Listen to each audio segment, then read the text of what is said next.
Exactement. C'est une erreur. Une erreur qui est d'ailleurs renforcée par Rashi. Rashi n'est pas responsable. Il ne connaissait pas le texte de Rav Shira Gaon. C'est-à-dire, je vais être plus précis. L'épître de Rav Shira Gaon a été écrite en deux versions différentes. Il y a une version qui est arrivée en France et une version qui est arrivée en Espagne. Dans la version qui est arrivée en France, cette phrase manque sur les élèves de Rabbi Akiva. Donc Rachid ne l'a pas connue. Dans la version espagnole, c'est écrit en toutes lettres, n'est-ce pas? Et Rav Shira Gaon, non. Rav Shira Gaon, c'est 2 générations avant Rachid. Avant Rachid, d'accord? Une génération et demie, autant dire même. Non, 2 générations, 2 pleines générations entre Rav Shira Gaon et Rachid. À l'époque, il n'y avait pas Internet, Wikipédia, tout le reste. Donc, un texte pouvait arriver dans un pays et ne pas arriver dans l'autre, depuis la Babylonie. Maintenant, je voudrais rentrer un peu plus dans le détail. Il y a, dans cette période, il y a 7 semaines, n'est-ce pas? 7 fois 7 jours. Et quand on compte le Homer, on compte les jours et on compte les semaines également, n'est-ce pas? On dit tant et tant de jours qui sont tant et tant de semaines, n'est-ce pas? Et chaque semaine a une signification mise en évidence par les kabbalistes. Par exemple, si vous prenez le Sidour, par exemple à la Sephirat à Homer, vous êtes invité à le faire, ceux qui peuvent le trouver le plus rapidement possible. Par exemple, dans l'édition du Rav Mordechai Eliyahu, c'est à la page 303. C'est ça?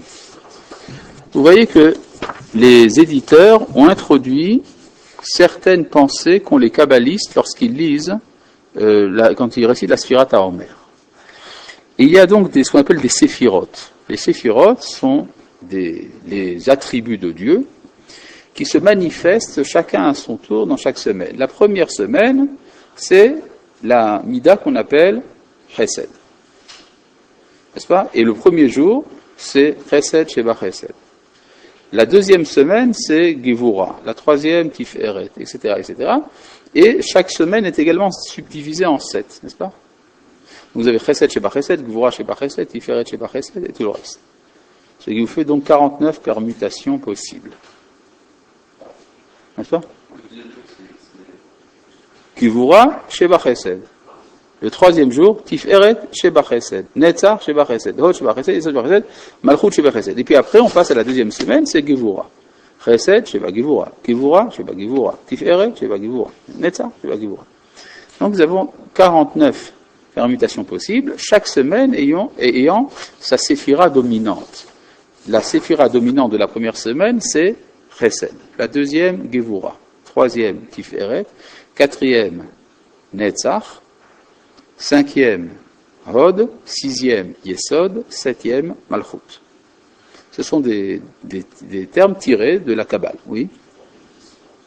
Alors il y a 10 séphirotes, et il n'y en a que 7 qui sont impliqués dans le temps. Il y en a 3 qui sont au-delà du temps, Keter, Chochma et Bina, et puis il y en a 7 qui sont dans le cycle du temps, et donc ça fait 7. 7 fois 7, 49. Jusque-là. Quoi? Keter, Chochma et Bina. Ou bien Chochma, Bina et Da'at. Enfin, donc, mais là on parle des 7 qui correspondent au temps historique. Maintenant, est-ce qu'il y a une corrélation entre les événements qui se sont produits dans chacune de ces semaines et chacune de ces phyrotes? La réponse est oui. Alors, mais c'est des choses qui n'étaient pas très claires jusqu'à nos jours. De nos jours, tout est clair. Alors, je reprends. La première semaine, Chesed, correspond à la semaine de Pessah.